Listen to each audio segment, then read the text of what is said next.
વાત રાજકોટની રાજકોટ આકાંડ બાદ તપાસનો ધમધમાટ શરૂ કરાયો છે। રાજકોટના તમામ ગેમ ઝોન સીલ કરાયા છે।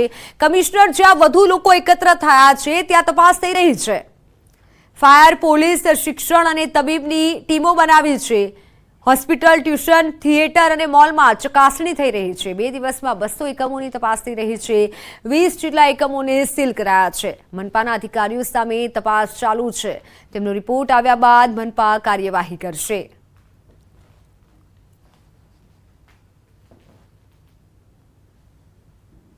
ખાસ કરી અને એમાં ફાયર એનઓસી મેળવવામાં આવેલી છે, ફાયરને કમ્પ્લાયન્ટ ઇક્વિપમેન્ટ છે, બીયુ પરમિશન મેળવવામાં આવી છે। આવી બધી બાબતોની તપાસ થઈ રહી છે।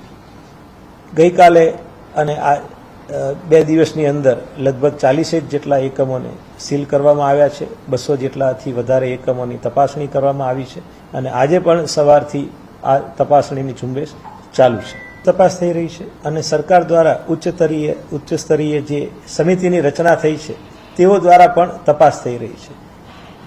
તપાસણીના સમયગાળા દરમિયાન પોલીસ દ્વારા 4 થી 5 અધિકારીઓની અટકાયત કરવામાં આવી છે।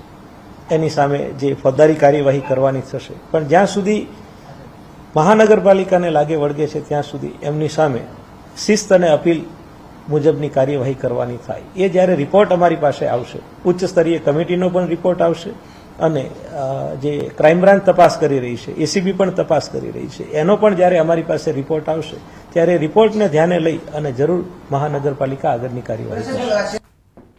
તો રાજકોટ આકાંડ બાદ અમદાવાદમાં શિક્ષણ વિભાગે કાર્યવાહી તેજ કરી છે। રાજકોટ આકાંડ બાદ તપાસ તેજ કરવામાં આવી છે। રોજની 50થી વધુ અમદાવાદ ગ્રામ્યની શાળાઓમાં ફાયરની સુવિધાની તપાસ કરાઈ રહી છે। અમદાવાદ શહેર અને ગ્રામ્ય મળી 10 જેટલી શાળાઓ નિયમોનું ઉલ્લંઘન કરતી હોવાનું પણ ધ્યાને આવ્યું હતું। ક્યાંક ફાયર એનઓસી ન હતી તો ક્યાંક પતરાના શેડમાં સ્કૂલ ચાલતી હોવાનું ખુલ્યું છે। જોકે 1 જૂન પહેલા રિપોર્ટ આપવા શિક્ષણ વિભાગે સૂચના આપી છે।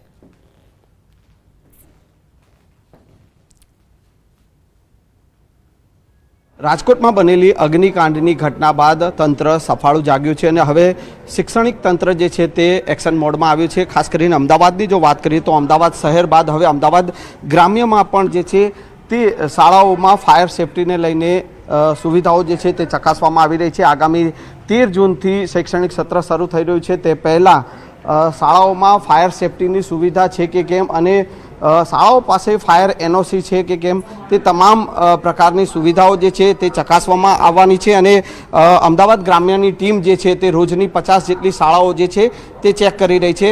કાટલોડિયાની જ્ઞાનદા ગર્લ્સ સ્કૂલ જે છે ત્યાં હાલ ટીમ તપાસ કરી રહી છે।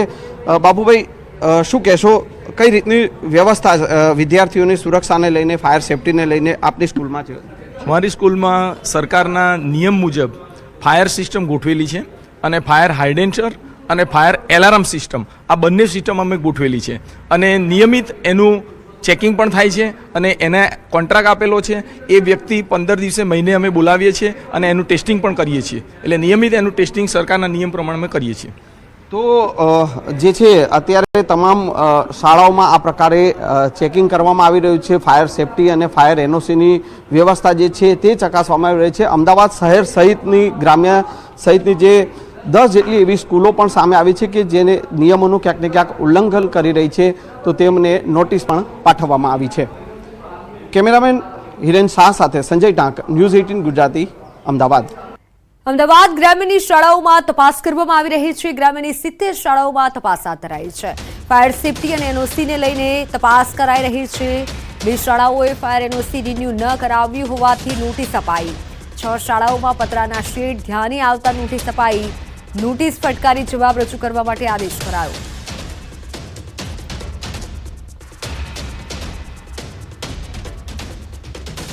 એમાં જો ફાયર એનઓસીની વાત કરીએ તો ફાયર એનઓસી તો લગભગ તમામ શાળાઓ પાસે ઉપલબ્ધ છે। 2 શાળાઓ એવી અમારી અમદાવાદ ગ્રામ્ય જિલ્લાની છે કે જેઓનું ફાયર એનઓસી એક્સપાયર થઈ ગયું છે। એમને અમે નોટિસ આપેલ છે, તાકીદ પણ કરેલ છે કે શાળા શરૂ થાય તે પૂર્વે, એટલે કે 12 તારીખ પૂર્વે તેમની પાસે ફાયર એનઓસીનું રિન્યુઅલ હોવું જોઈએ। રાજકોટના અગ્નિકાંડને લઈને સમગ્ર જિલ્લા રાજ્યભરમાં ફાયર સેફટીને લઈને અનેક સ્થળે અભાવ જોવા મળી રહ્યો છે. સ્ટેચ્યુ ઓફ યુનિટી નજીક ચિલ્ડ્રન ન્યુટ્રિશન પાર્ક ખાતે પણ અનેક મુસાફરો આવે છે. જોકે ચિલ્ડ્રન ન્યુટ્રિશિયન પાર્કમાં જે નાના બાળકો પોતાના વાલીઓ સાથે આવે છે, રાજકોટમાં ઘટના બાદ ચિલ્ડ્રન ન્યુટ્રિશન પાર્ક પણ 5 દિવસથી બંધ કરાતા પ્રવાસીઓ અટવાયા છે. કારણ કે જે ચિલ્ડ્રન ન્યુટ્રિશન પાર્ક બંધ કરવામાં આવ્યું છે, પરંતુ એસઓયુની વેબસાઇટ પર ઓનલાઈન ટિકિટ ચિલ્ડ્રન ન્યુટ્રિશન પાર્કની બુક થતાં પ્રવાસીઓ બુક કરી આવી રહ્યા છે. અહીં ચિલ્ડ્રન ન્યુટ્રિશન પાર્ક આવી એન્ટ્રી ન મળતા પ્રવાસીઓ અને ન્યુટ્રિશન પાર્કના કર્મચારીઓ સાથે બોલાચાલી પણ થઈ રહી છે. હાલ તો તંત્રના અનગઢ વહીવટના કારણે પ્રવાસીઓ ધરમનો ધક્કો ખાવા મજબૂર બન્યા છે અને જેને લઈને આજે પ્રવાસીઓ રોષે ભરાયા હતા. હવે પ્રવાસીઓની માંગ છે કે એસઓયુ સત્તામંડળ દ્વારા ઓનલાઈન ટિકિટ બુક કરવાનું બંધ કરે.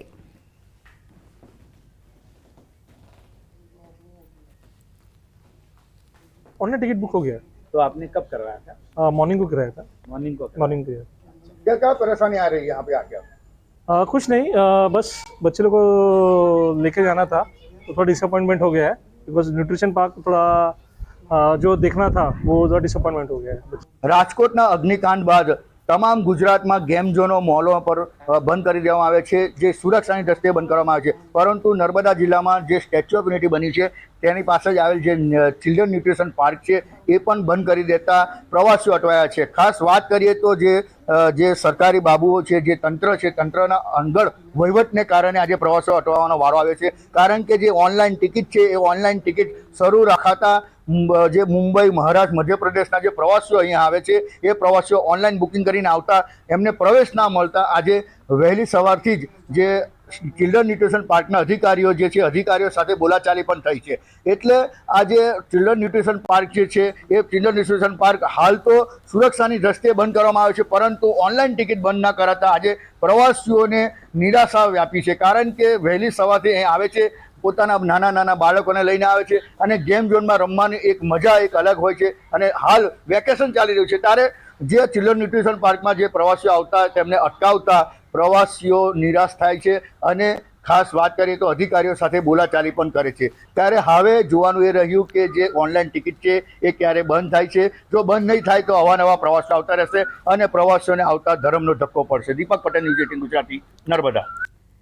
તો ભાવનગર ફાયર વિભાગની ટીમ હલુરિયા ચોક, દીવાનપરા વિસ્તારમાં કામગીરી માટે પહોંચી તે સમયે હોબાળો થયો. વિભાગની કામગીરીથી અસંતોષ માની વેપારીઓ દ્વારા પોતાના વેપાર ધંધા બંધ કર્યા.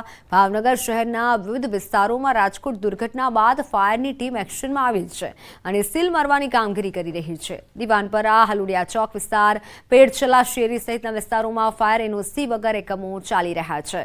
વેપારીઓએ પોતાનો અસંતોષ વ્યક્ત કર્યો હતો અને રોષ ઠાલવ્યો હતો. કીધું હતું કે ફાયર વિભાગ દ્વારા અગાઉ નોટિસ આપી જાણ કરવી જોઈએ, ત્યારબાદ સીલ મારવાની કાર્યવાહી કરવી જોઈએ.